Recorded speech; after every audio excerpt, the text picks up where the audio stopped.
Hello, good evening, everybody. Welcome to the Nobel Peace Center, and welcome to all of you who are joining us online. My name is Ingvild Bryn Rambøll. I'm head of information here at the Nobel Peace Center, and it's my privilege and joy to welcome you all on behalf of our collaboration partners tonight. No to Nuclear Weapons, Nei til Atomvåpen, and Bulletin of Atomic Scientists. I'm very happy to see a full house here in the Mandela Room. And as always, on Wednesday nights, we have the museum open until 8. We have a bar with friendly prices. And if you have not already been visiting our exhibitions, I recommend you to do so after the event, especially the one about Neon Hidankyo, last year's Nobel Peace Prize laureate, the Japanese Organization of Atomic Bomb Survivors. Tonight's event is part of our series Nobel Peace Talks, with topics related to the latest Nobel Peace Prize. And our title tonight seems rather gloomy, the Doomsday Clock. We will, although, try to keep your hopes up and hope that you can leave inspired at the end of this evening. So, the Doomsday Clock. What is behind the story of the clock, and what is behind the setting of the clock? That is a couple of the questions we are going to ask here tonight. And we will have a panel joining us later. But before that, I am very happy to welcome one of the members of the Bulletin of the Atomic Scientists. He is also Director of Global Risk at the Federation of American Scientists, and he has served as a special assistant in national security to President Barack Obama. And he was in the room as the scientists in the Bulletin discussed where to put the clock this year. They did the actual moving of the clock yesterday, and he can tell us what was behind their decision to move it from 90 seconds till midnight till 89 seconds to midnight. What does 1 second mean? Is it a good sign or a bad sign? And is there a way to make this clock go backwards? So, Jon Wolfsthal, good morning, I must say. You're joining us from Washington, D.C. We're so happy to have you here.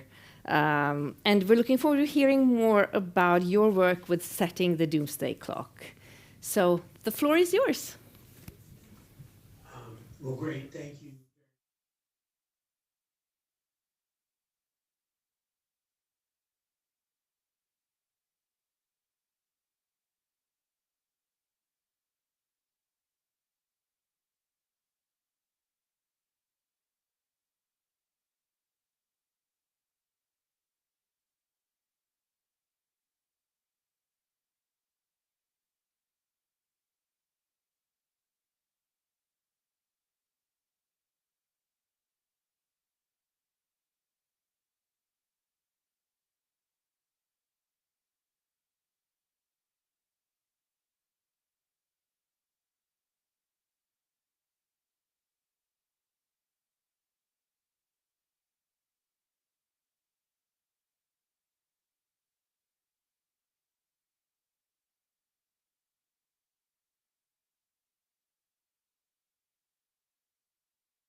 Minutes away from midnight. This, sadly, is the closest to midnight that the hands of the clock have ever been. And I'll talk to you a little bit about our process what goes into the clock, and then what we hope to communicate through our annual setting. We are human beings. We are not oracles, we're not genies, and we're not omniscient. And so the way we set the clock is to get the smartest people we can find from the different disciplines involved in catastrophic risk. And we talk about the state of the world and technology. There are over 15 members of the Science and Security Board. They come from multiple disciplines, including those focused on nuclear weapons policy and global security, as well as in climate science, biological agents and the biorevolution, and emerging technologies. Because when the clock was established in the 1940s, the only issue that was capable of leading to global destruction was that of nuclear weapons. But since then, the world has evolved, and we now have a much more complicated, integrated process looking at the full range of catastrophic risk. And that includes, as you know well, climate change and global warming, as well as the revolution in biological affairs, which has both great promise, but also great peril, as well as these new disruptive technologies, which include, but are not limited to, artificial intelligence. So we have experts both in the science and technology, as well as in the implementation of these fields. And we sit in a room in Chicago where the Bulletin was established, and we talk about it for 2 days. And we have reports from our individual experts that talk about what is happening in carbon dioxide sequestration. What does the future of geoengineering and capture of carbon look like? What is the evolution of artificial intelligence, and how are governments doing and thinking about regulating these capabilities? Are they being integrated into nuclear command and control? How many nuclear weapons are there this year compared to last year? We talk about all these issues. And I won't get ahead of myself, but when we set the clock, we try to do the best human beings can do at sharing our view on where we are and how we're doing. We have set the clock forward significantly in the past, and we have moved it back significantly in the past. Probably the most dramatic movements were in moving the clock away from midnight after the Cuban Missile Crisis in 1962, when the United States and Soviet Union came within hours of initiating a nuclear war. We moved the clock back minutes. In 1991, when the Soviet Union collapsed and the Cold War ended, we moved the clock back minutes. Since then, however, the concern is that humanity is not keeping pace with the threats, and we have continued to steadily move the hands closer to midnight in different groups. And there are international events that lead us to change the time. The invasion by Russia of Ukraine and their open nuclear threats, the stated willingness to use nuclear weapons, led us to move the hands forward by a significant amount, I think by 30 seconds at the time. We do not try to move the hands every month because we don't always know exactly how international events will unfold. But after the invasion of Ukraine, it was quite easy for us to say that the world has gotten more dangerous. The risk of escalation from that crisis have gotten worse.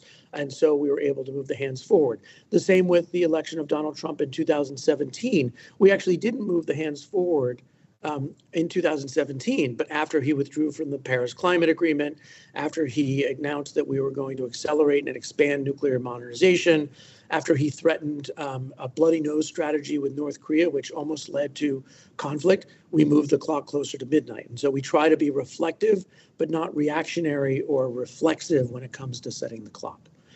The last thing I'll get to is sort of what does 1 second mean? And I always love this part because I'm actually not a technical scientist. I'm a political scientist, although I have spent a lot of time inside nuclear weapons facilities and I've run major technical programs. But some of the people on the Science and Security Board are astrophysicists. They're people who not only understand what Einstein was talking about, but have actually helped to prove his theories. Our chairman is actually one of the people that built the system that detected gravitational waves from colliding black hole, proving Einstein's theories of relativity. And so when we move the clock, every year we have this discussion. Is moving the hands of time now, when we are 89 seconds to midnight, say 5 seconds, the same as when we were 13 minutes from midnight if we move the clock 5 seconds. In essence, is 5 seconds when you are far away from midnight the same as when you're close? And so we debate the relativity of time. I happen to believe personally that time is absolute, that a second is a second is a second, and that any second that you move the hands closer to midnight should be a warning. And I think that's the message that we want to convey. And I would encourage anybody really interested in this to go to our website at the Bulletin of the Atomic Scientists, and you can read our statement on what the change of the clock means, what drove it, and also what we think should be done to move back the hands of time, because we annually talk about the tools that are capable of moving time back. But when you are 90 seconds to midnight to disaster, every second counts. And we could, all of us, point to specific events or developments that gave us optimism. Science is advancing in the field of bioengineering to develop viruses in a year that used to take 10. Our ability to deploy renewable energies and to reduce our demand on fossil fuels is growing significantly, and more countries are adopting it. That's all positive. At the same time, however, our leaders and our populations are not doing what it takes to address nuclear threats, climate threats, and demanding accountability and change from our governments in a way that would allow us to move the hands farther away from zero. And so the 1 second is meant to be a warning and a call to action, because we believe strongly that we don't believe, these are scientific facts, that these are threats that were created by humanity. And we do not need any new technology. We do not need a technological breakthrough. We don't need a miracle in order to solve these problems. What we need are the commitment to action. What we need are leaders, industry, local governments, and individuals to demand that we take these steps so that humanity can survive and we can actually enjoy the benefits that science and technology can bring to the table. But none of that will be possible if we continue on the current trajectory we're on. And so I recognize, and I get this a lot, including from my own family, gee, thanks for really depressing us and bumming us out. Don't you have any good news? The good news here is that we're capable of doing this. Nobody thought that we could invent nuclear weapons. Nobody thought that we could split the atom. Nobody thought that we could actually create and deploy renewable energy on a global scale. Nobody thought that we could advance artificial intelligence to the point where we're capable of thinking about artificial general and superhuman intelligence. We are able to do those things. If we do them the right way, they can benefit all of us. If we continue to do it the way we're doing it, however, we will continue to see movement towards zero, and the hope that people will not become numb to the constant movement of the clock getting closer and closer to a point from which we may not be able to recover. So that's probably enough for me. I really look forward to the panel and the discussions, and thank you again so much for having me. Thank you so much, Jon Wolfsthal, for joining us. And thank you for giving us that insight into how you work with the Doomsday Clock. I can really envision you sitting there in that room discussing the fate of humanity, so to say. And thank you also for bridging the discussion over to the panel that we're going to have now. I think it's not very fair, but tonight we're leaving to the youth to come with the solutions here and to give us some hope for the future. And I think we have the right people in the panel to do so. We have Ragnhild Bergli from Changemaker in Norway. We have Amanda Hilland Spelnes, Norwegian People's Aid's Solidaritetsungdom, that's Solidarity Youth. Welcome to you. And to lead the discussion, Daniel Gudbrandsen Farsø from No to Nuclear Weapons. The floor is yours.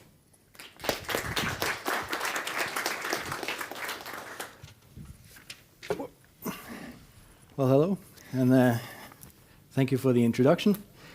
That was quite an order. Let's solve world peace. That's it's a huge task. That's simple.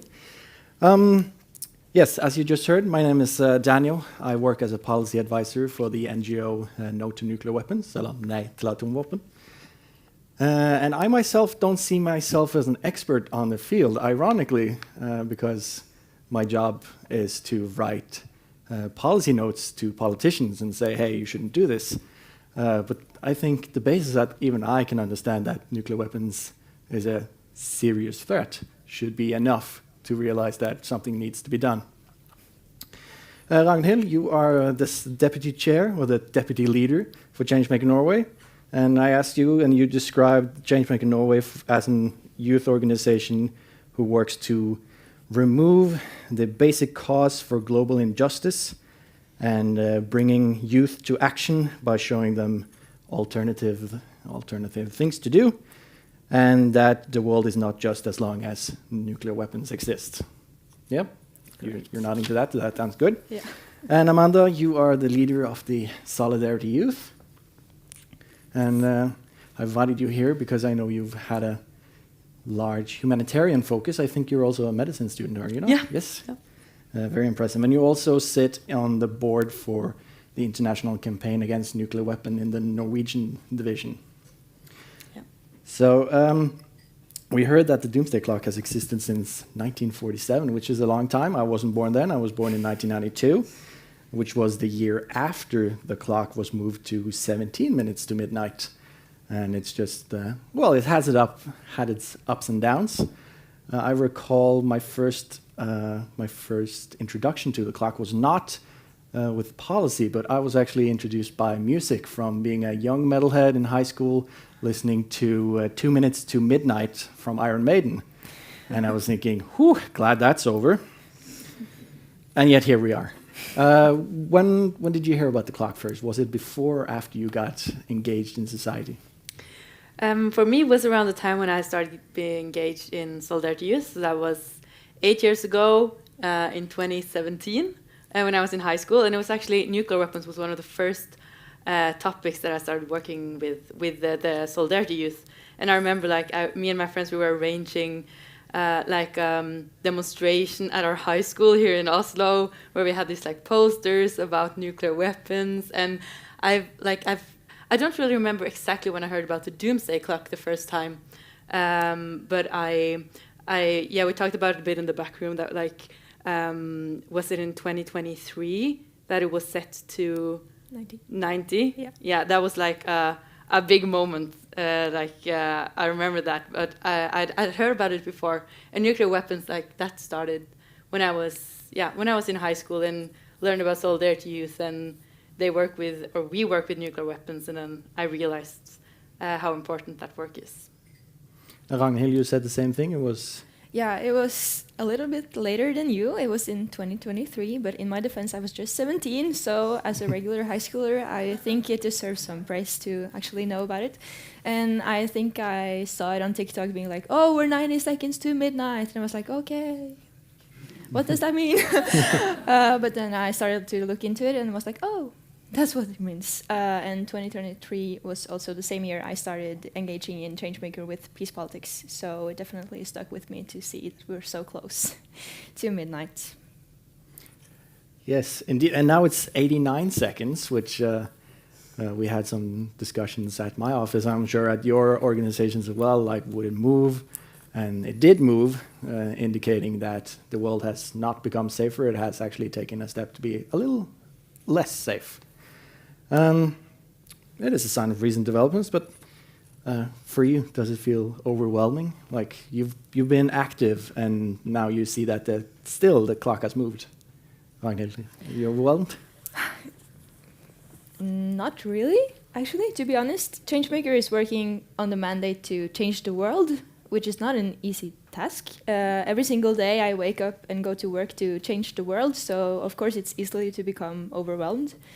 And in the term of the year, we had 59 violent conflicts recorded in the year. 2024 was the hottest year ever recorded, and global trust is weak. So, of course, there's a lot of negative things to focus on as well. However, there are numerous young people wanting to engage to create a more just and fair world. Your organization, my organization, and other youth organizations had a lot of member growth last year, which shows that young people are really taking the call to act and wanting to engage with this. And that's what motivates me and makes it less overwhelming because I know we're not alone in the fight. And to be honest, I would not bother trying if I didn't have a hope. So of course, I'm really hopeful that we actually can both abolish nuclear weapons in the future and create a more just world. Do you agree? Do you feel motivated? Yeah, I really like your answer, Ragnhild, and I agree with you that there's a lot of hope, but I do feel overwhelmed sometimes. Like, and I think we also talked a bit about it, that it wouldn't have been a surprise, at least for me, if the clock was moved more than 1 second, because a lot of terrible and overwhelming things have happened in the world the past year. And when I read about the Doomsday Clock and why it is moved, and it can seem very overwhelming, but I think it really helps, as you're describing, to be part of a community of people who think that we can change the world. And yeah, that kind of, sometimes I feel overwhelmed, but then I come to my senses and realize that we can actually abolish nuclear weapons, because I do think that. And of course, I agree with you, so Yeah. yay on that. You've been to Utøya, the lovely island, and I just recalled the quote they have sprayed on the boat that takes you out. If you ever have the chance to visit, just note that there is a quote on the edge of the boat that says, "Get up in the morning and change the world," which I think it's a lovely sentiment that we perhaps should spread around more. I actually have that picture up on my bedroom wall. Oh, you do? Yeah. Oh, that's great. See, it's already working. Yeah. But as we heard from the bulletin, the nuclear threat is perhaps the largest part of the Doomsday Clock existence, and one of the main reasons that it has moved. Of course, there are other things. We heard you. But I want to focus on the nuclear threat, which is also why we're here. It's on the screen. Now, you are quite aware of nuclear weapons, but do you feel like people are aware that there is a threat of nuclear weapons? Especially young people, because I recall when I started my job, I was at a dinner when I left, and one of my coworkers said, "Well, it's an interesting field you decided to work in. I remember I was out picketing against nuclear weapons, but then the Soviet Union fell, and now we don't have to think about that anymore." Do you feel that resonant with you? Yeah, I think actually a lot of things have happened when it comes to the awareness of youth the past year. So back in 2017, when I was with my friends, as I told you about, arranging this demonstration at our high school, I think that most of the students, they didn't really know much about nuclear weapons, and like reactions from people around, from adults around, were like, do people still work with nuclear weapons? And they were kind of surprised, I think. But now, the past years after, especially after the war in Ukraine, I think more youth in Norway, they think about nuclear weapons as something that exists. And I think that most young people in Norway, they are aware of the nuclear threat, but I think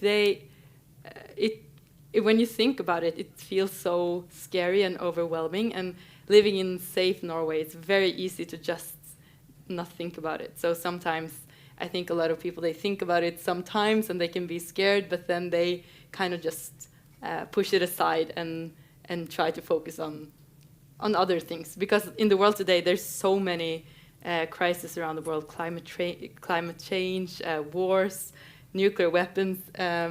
So it's really uncomfortable to walk around and think about that threat. So I think young people are aware, but that they don't really engage so much in it because it's too scary to realize that it's really a threat and to go around and think about it. Yeah. And I think, Angel, you also work with climate change a little bit with your organization. And do you feel like nuclear weapon, like how are you prioritized? Is it nuclear weapons or climate change? Should we focus on both equally? Big question, I know. I don't think I'm allowed to say what the whole organization means, but definitely what engages young people is climate change. not necessarily nuclear weapons, if that answers your questions. And I have the same impression as Amanda. And sometimes people forget the intersectionality between the topics we work with as well, because if you're engaged in climate change, you should care about nuclear weapons as well. So maybe that's our job, to make people understand that all these fights we are fighting, they're interlinked, and nuclear weapon is a part of that. And I do believe that the younger generation is less aware than maybe like the 50, 60 years old, because we have never experienced the effects or consequences of nuclear weapons, or seen like the devastating impact it can have. We are too young to understand Hiroshima and Nagasaki, and maybe we don't know people who experience it as well. So I think that's a huge part of it. It feels like, as you said, like a distant concept. We don't have them ourselves. I've never seen one. I've never felt what consequences it can have. So I think that's also part of our job, to make the younger generation more aware, to actually see and feel like this is what they do. It's not like a cool concept like weapons. Woohoo! It's a devastating threat to humanity. Yep. And I just want to add that I think another reason why young people are not as engaged as they maybe should be in nuclear weapons is that you don't really have, for example, with climate change, we have these small actions that you can do every day, like you can recycle your bottles, and you can do all these small things to help the situation. But I think with nuclear weapons, it feels more, as you said, it's a more distant kind of threat in a way, also because I don't really know small things you can do every day in your home of course there are. Yeah, like you can share on social media, you can be part of organizations like our organizations, but it's not. People don't really talk about all the small actions you can do for nuclear weapons in the same way as they do with other crises that we're facing. Of course, you can do a lot of things about nuclear weapons, but I agree. I know, but it's not that obvious, maybe. It's not, but perhaps it's becoming more obvious.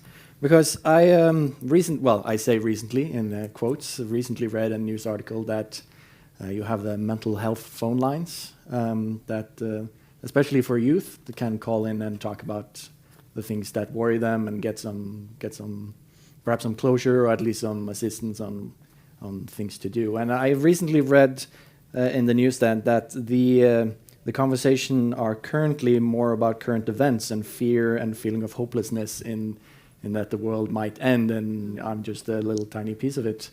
And I mean, what do you tell these people? Ragnhild, have you any advice? Yeah, first of all, I would just like to address that these feelings are completely valid and justified. I sometimes struggle with them too. And of course, it can feel overwhelming, and you feel like you have no power to change anything in the world because it just seems to be setback after setback after setback. However, my advice would be to remember that you are not meant to carry the burdens of the world on your own shoulders. You are not powerless either. So you need to seek community, like organizations such as ours. And also, if you feel powerless, remember that you're not, because every single little small thing you can do to contribute helps. So I would recommend to seek a community where you can go out and also find hope, but also do something to actually create the change you are wanting to see. Because if you are a part of it, you will understand that these small changes for good will eventually, can't speak anymore, eventually become better, larger than the negative consequences we are facing. So that would be my main advice, to actually use those feelings of hopelessness to just combat them with doing something, because then you know you're actually contributing. Mm. Mm-hmm. I recall, and I believe you also met, because there is a light side or a highlight, and that was the Nobel Peace Prize for 2024, which went to the Japanese organization Nihon Dankyo. And I believe you met some of the survivors, at least perhaps earlier in Nuke Expo. But if you were lucky enough to meet the survivors and the members of Nihon Dankyo, I want to say, at least my experience when I met them is that they were a very happy bunch. Like we were going to have a press conference with them. They were going to do interviews. And the moment you put down a little piece of paper, they were like, "Oh, I can fold a crane," and like it's a tiny symbol of peace, but that made them happy, and they were, telling a very serious story, and then the next moment they would tell you a funny joke that they remembered, and then it kind of evened out. Yeah. But you're the medicine student. Any advice? Yeah, well, there's several advice, but also to build on that, I think it's or I'm first going to build on what you said, Ragnhild, because I totally agree with you. Finding community is extremely important when it feels overwhelming, when the world feels hopeless. I think finding a community with other people who are worried as well, but who think that we're going to make the changes for a better world. I think that's really important. And for example, when the war on Gaza started, a lot of young people I know were really feeling devastated and very, very worried about what happened, and going to these demonstrations where other people, just like standing with other people, together with other people who felt the same way, it really, some people described it as kind of therapeutic, actually, to stand with other people who felt the same way. So I think seeking communities is very important. And I just remember now that I read a really important, because I'm a medical student, really important article in The Lancet, the journal The Lancet, a few years ago, about climate anxiety among youth. And it showed that, worldwide climate anxiety is increasing in youth. So they're really worried about the climate change. But one factor that was kind of protecting for this anxiety was belief in their government, and belief that, their government can make important changes. So I think seeking other people who believe, now I'm kind of repeating what I said, but it's also, this example shows that seeking other people who believe that we can make a change is really important. And now I want to build a bit on what you said, because I think it can feel overwhelming, and we talk about really serious and sad and scary things. So I think also it's important to appreciate the good things that's happening, and appreciate the good things in life. And for example, in my organization, and I think in yours as well, we have a really good time. Like we become friends, and we support each other, and we don't only talk about disaster and how bad everything's going to be, because then it's not going to be a sustainable engagement. And I want to say one more thing, because we also need to remember that people change the world. And we've seen that several times. For example, in global health, like child mortality has more than halved since the 1990s, and women's rights people have made women have rights, and also apartheid in South Africa, people movements, they make changes in the world. So we need to remember those stories. Yeah. Mm. And I do agree on that, and that's why ICANN every year will have 10 highlights in the campaign against the nuclear weapons. There will be highlights like, we actually managed to do this. There are 10 steps that went really well, and it's it's a good advice to focus not on just the bad. But I am going to bring the mood just slightly down, because Amanda, your organization is you and the mother organization, the Norwegian People Aid, is one of many organizations who, in an event of accident or crisis, will rush in and provide humanitarian aid. And I know we've discussed this a couple of times, both you and your fellow board. Is there any way one could respond to a nuclear explosion? Not really. No. That was very simple. Yeah, but I found some numbers, because if, for example, a medium-sized nuclear bomb would detonate in Oslo, there would be approximately 93,000 dead people immediately, and around 115,000 serious injuries. And in Norway, we only have 223 intensive care beds, and we only have 8 beds for serious burn injuries. So what I'm trying to say is that we don't have the medical capacity to treat these people, and so like tens and thousands of people would die immediately, and more would get seriously injured. around the bomb, but then also in the areas further away from where the bomb detonated, people would get radiation and over time get seriously ill. So it would I can't imagine how would you medical staff would not be able to get into the area where the nuclear bomb detonated because of the radiation, and it would we wouldn't. Long story short, we would not really be able to provide good medical care, and the people who die immediately would actually be the lucky ones compared to all the other people who wouldn't get medical care. So it's a really sad answer to your question.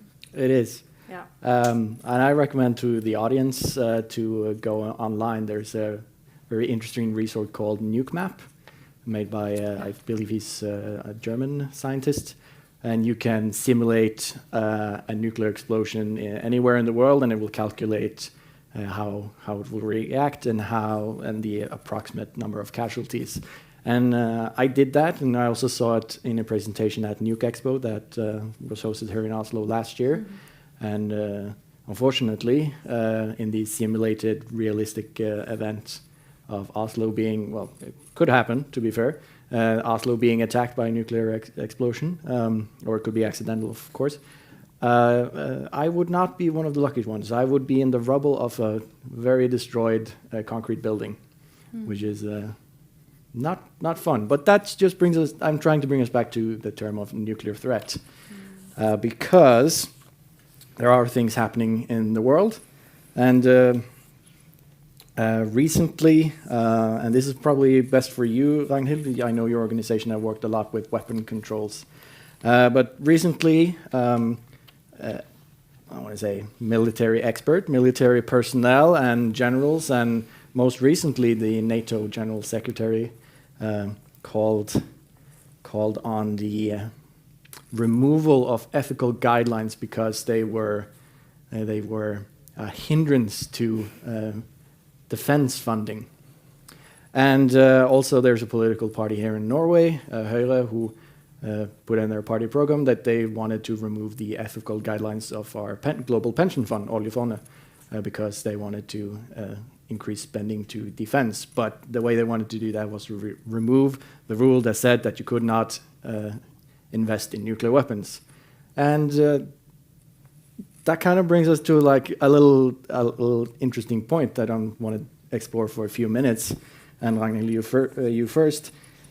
Where do we draw a need for defense, and what's needless escalation, and where do you draw the line of defense? Because nuclear weapons, for some, is defense, while for us it's a threat. I know I'm giving you all the big questions here. Yeah, it's a really good question, and I thought about it, and the line has been drawn. And we are past the red line. And Changemaker stands by that we need to invest less in the military globally and use this money rather for humanitarian and developmental purposes. And when it comes to the argument that the oil fund should be able to invest in companies that develop nuclear weapons, I just have the question back. I will just give them a question back. Do they understand what that really means?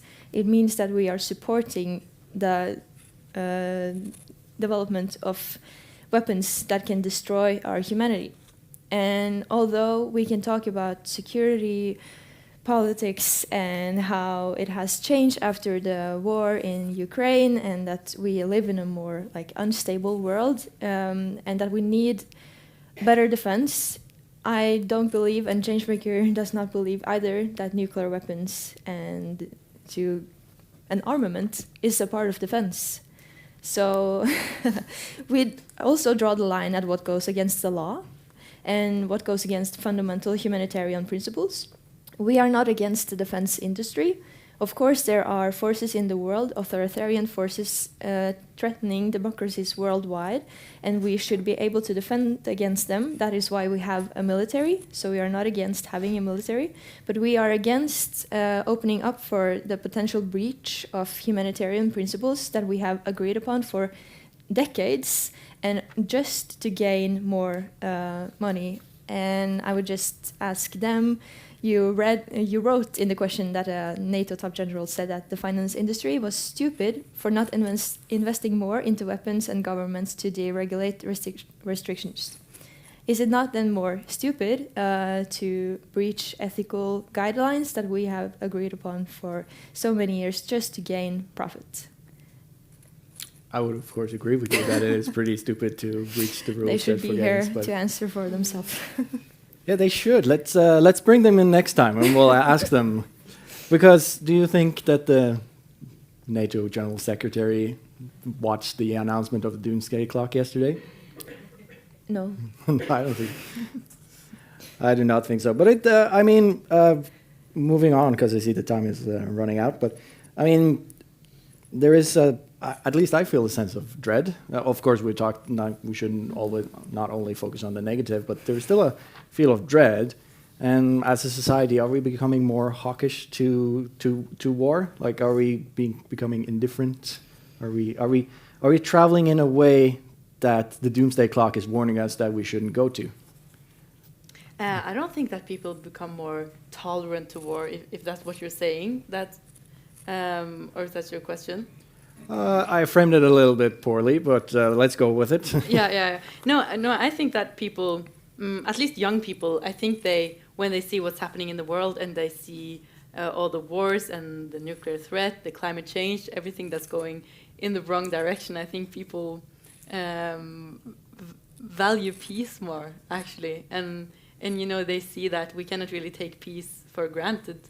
So at least for young people, the young people I talk to, I don't think that. I think that when they see, the development in the world, that we think that war is, or people realize that war is how bad, terrible war is, and how important peace is in a different way. Yeah, what do you think? Yeah, I would put a spin on the answer, but I totally agree. I just think that the general population are more concerned about their security and safety. Not that they're pro-war or that they want to profit off of war and conflict, but I do think that we have moved in a direction where we look at it a little bit differently, that we see increase in military funding as something that will actually cause peace, while the people who sit here maybe have a different perspective on that. So I would not think that people are more hawkish or that we are more or less reluctant to use military force, but rather that we have other means that are looking at more realpolitik in the foreign policies to create the peace we are looking for, while we would maybe disagree that actually causes peace. So we want peace, but are disagreeing upon the means as to how to create it. I thank you for landing that question very nicely, even though it was framed a little poorly. But I mean, to be fair, we can. I'm sure everybody, at least us three, can agree that we should do something about disarmament, specifically nuclear disarmament. I'm sure we can agree on that. But I mean, the first argument that I heard, and the first argument I keep hearing when at least I try to have a dialogue about nuclear weapons and how we shouldn't have them, that they are more of a threat than they are a defense, I get always the answer back is, oh, well, as long as they have it, we need it. And they, in this sense, could be the other side, the enemy, or whoever's not us, in that case, I guess. But that's a very constructive divide, is it? Because in the end, we're all human, and we're living in different regions, but we're all still humans. We still have cultures. Yeah, it's kind of constructive, isn't it? Yeah, and or I think that the argument, I also hear that a lot, that as long as they have it, we need to have it. It's based on the assumption that we know how to control nuclear weapons, that we that people are rational, and it's just not like that. And for example, also artificial intelligence, when that comes more into this this technology, like we don't know how to control it, and so I think that argument doesn't really make sense in that way. And also there can be accidents, and it's not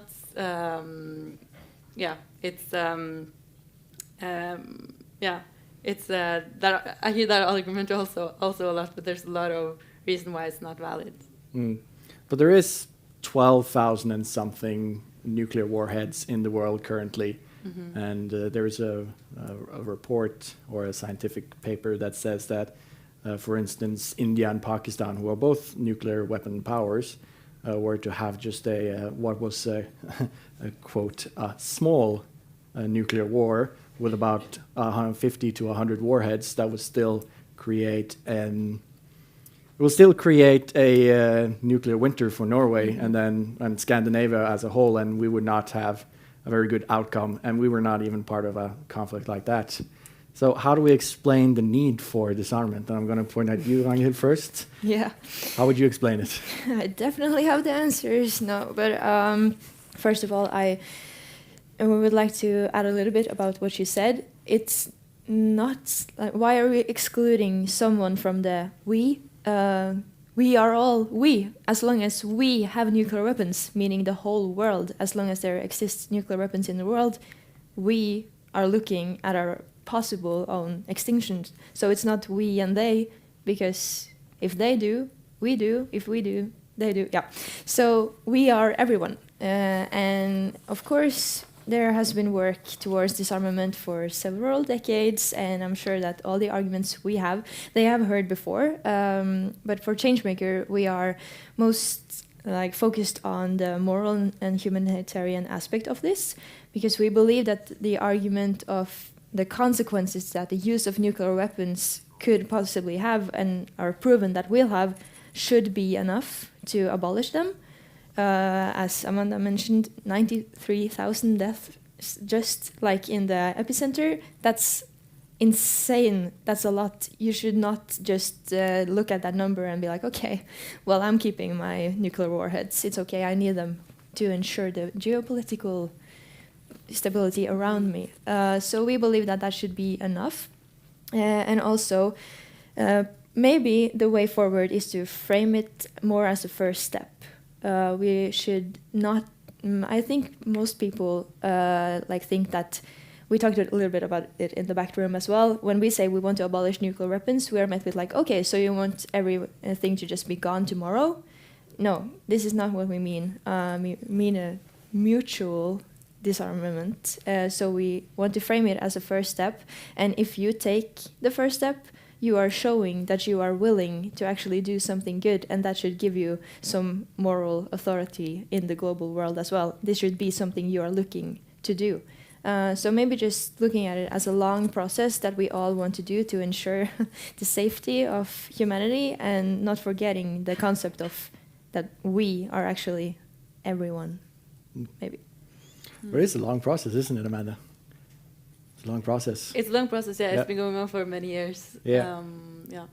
But you're, as a part of the ICANN board, you know that there is a ban on nuclear weapons, that there is the TPNW, the Treaty on the Prohibition of Nuclear Weapons. So technically, nukes are banned. And I'm thinking, because I've given the sign that we're going to round up, but I was thinking just that was said that any second on this clock is a powerful message.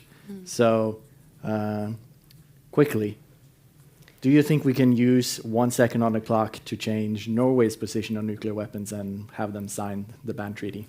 Yeah, definitely. I think it matters, because it shows that we're 1 second closer, and it's a sign that we should take seriously that we need to work harder to abolish nuclear weapons. And Ragnhild, you agree, of course?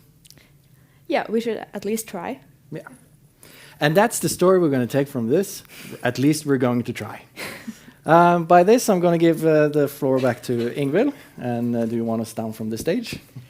I just want to say thank you so much to you, Daniel, and to you, Amanda and Ragnhild. I know I gave you a very difficult task here, but I feel that the way you answered the questions leave us much more hopeful than I was hoping for at the beginning of the night. But we also promised the audience that they could ask questions tonight. Oh, we did, yeah. So I think we can first give the panel a big hand. And while we do that, you can start thinking about your questions. I wonder if we still have Jon. No, he has unfortunately left the live stream. But I just wanted to grab something that you both been mentioning, and that's the people's movement and the way that people can engage. Do you think that people's engagement, people's involvement could actually move the hands of the clock? If millions of people went to the streets protesting against nuclear weapons, would that be a strong enough signal for those scientists sitting there in that room to think, yes, the world is moving in the right direction? Do you want to go first on that? Yeah, Amanda? I think so. Yeah, but also that's also because I think that if millions of people went to the streets and engaged in banning nuclear weapons, I think that would also make a political change, make more people sign the nuclear ban treaty, and it would make positive change around the world. Yeah, I do think so. Yeah, Ragnhild? if it caused policy changes, I believe it would. But I'm a little bit reluctant to say that it would move the hands of the clock if we just demonstrate, because that will not actually do any difference. But I believe that huge demonstrations will cause policy changes, just as Amanda says. So definitely in the long run, yeah. So, any questions from the floor? Yeah, there are a couple. There first. Please say your name and use the microphone. Hi, my name is Stine Rødmyr, also a member of No to Nuclear Weapons. What I wanted to ask the panel, but it was bad that we lost Jon, because what I wanted to ask is that how do you feel about the nuclear taboo these days? It has been a lot of talk about the nuclear taboo eroding, because the politicians are making threats about using nuclear weapons, like if it was any other military means. But then again, they have been threatening and threatening and threatening, but they have not used them. So some of the threats seem a bit empty now. So how do the panel feel about that? Is it more likely that someone will use them now? Wow, that's a big question. Really. I'll just go quickly first, if I may, because on a personal side, I feel like that the clock has been adjusted signifies that there is that the nuclear taboo is deteriorating, that the taboo of use is deteriorating. And now it was a very interesting book called War from Bob Woodward, who wrote, and according to his sources, there was a phone call between the US bureaucracy and the Russian bureaucracy during sometime during the Ukraine war, where the phone call was basically, we know you're thinking about using nuclear weapons in Ukraine, don't do it, we will use them back. And that's like, just the fact that there are sources that says such a phone call existed kind of indicates that something needs to be done with the taboo. And I think going back to the thing about demonstrating, I think having demonstrations telling the political leadership that we as citizens of Norway, for instance, don't accept that would be a huge help. But I don't know if you agree with me with this. Yeah, yeah, I agree. I don't really have anything to add to that question. Yeah, I think it's a really good question. And also, you read a book with sources from the bureaucracy directly, and I do believe that what the media portrays is somewhat different from the reality.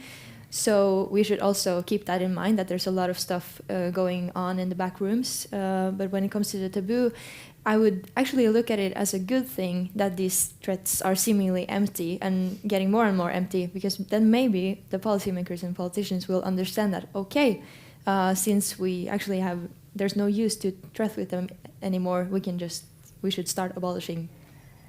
Yep. one thing I would also actually add to that is that I agree with what you're saying, but I also think talking about nuclear weapons all the time, it also kind of maybe normalizes it a little bit, and that's also scary. Yeah, I just want to share that. We had one more question over here. Hello, I'm Akshat, and I'm from India. And so I would want to bring an Indian perspective to this. So I would want to ask you guys like a two-pronged question. So the first one is about mutually assured destruction. So that was the Cold War policy for a long time, that if you have nukes and if I have nukes, we both die, so let's not use it. Do you think that if there was, and this is just an antithesis of the point, do you think if there would be nukes in maybe Ukraine or somewhere else, that it could stop an invasion? And to counter my own point, there was nukes in India and Pakistan in 1999, yet there was still a war, but there was an agreement that maybe we should not kill ourselves. So I was just asking your opinion on that is mutually assured destruction still there and present? And yeah, that's it.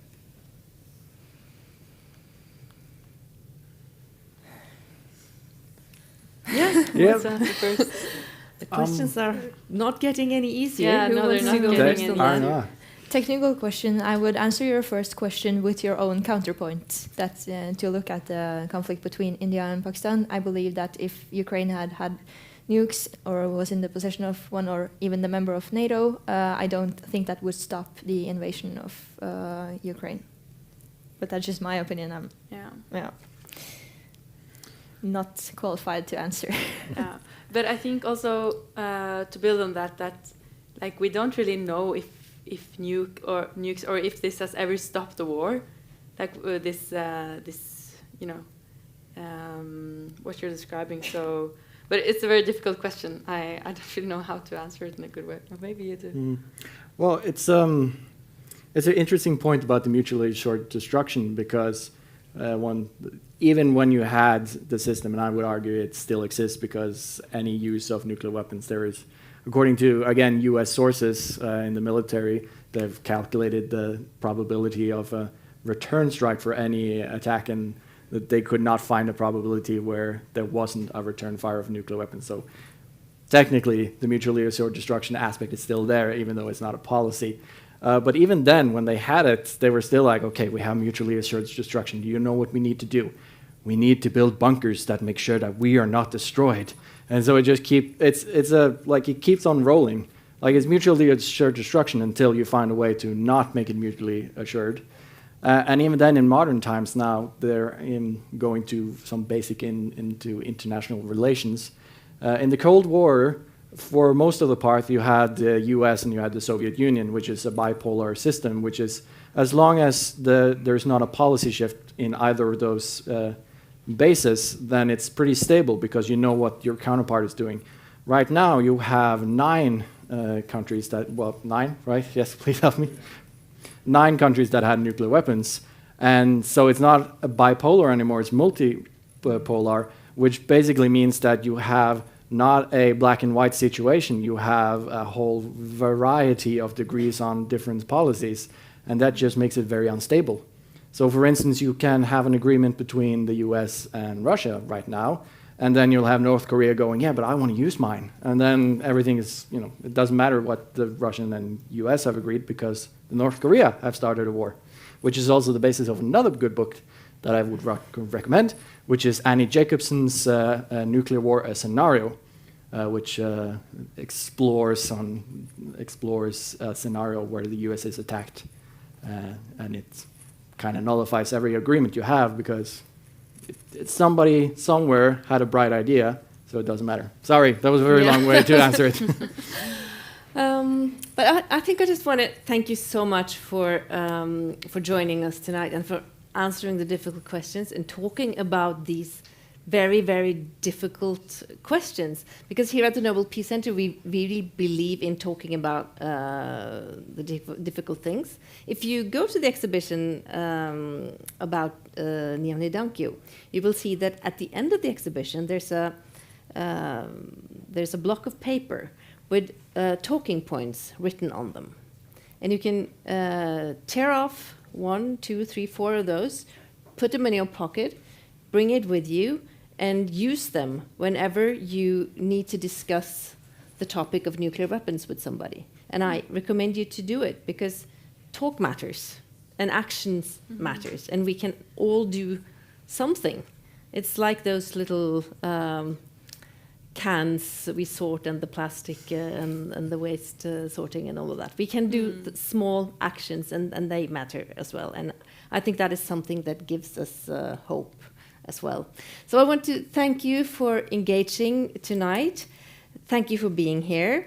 And I want to welcome you back next Wednesday. We have a new Wednesday evening. We're going to show the Oscar-nominated documentary No Other Land. It's about an Israeli journalist and a Palestinian activist who are exploring how they may coexist in the midst of the conflict there. That event starts at 5:30 next Wednesday. Welcome back and have a peaceful evening. And thanks again to you.